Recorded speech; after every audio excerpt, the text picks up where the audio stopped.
एकदा आपण आजारी पडलो का मग काय काय होईल काय सांगता येत नाही. तसंच काहीसं माझ्यासोबत गेले 15 दिवस होत होतं. म्हणजे आजारी पडलो होतो इतका की तुम्हाला आता माहितीच होतं, मागच्या ब्लॉगमध्ये तुम्ही पाहिलं होतं की गुरुवारीच मी आजारी होतो आणि त्याच्यानंतर बरेच दिवस गेले तरी म्हणजे तब्येत काय बरी होत नव्हती. त्यामुळे डॉक्टरांनी काही टेस्ट करायला सांगितल्या होत्या. तर फायनली त्याचे रिपोर्ट्स आले आणि मला खूप टेन्शन होतं, कारण हे रिपोर्ट माझ्यासाठी खूप महत्त्वाचे होते की काय होतं काहीतरी झालं तर नसेल ना याची भीती असते.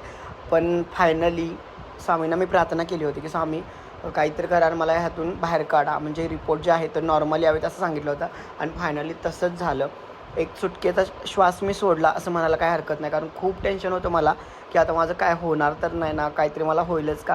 आता तुम्हाला पण अशी भीती वाटतच असेल, नक्कीच कमेंटमध्ये सांगा. आणि आता रिपोर्ट नॉर्मल आल्यामुळे मी खूप खुश झालो होतो आणि स्वामींना नमस्कार पण केला आणि म्हणलं स्वामी थँक्यू सो मच, मला तुम्ही यातून बाहेर काढलं. श्री स्वामी समर्थ. जय जय स्वामी समर्थ.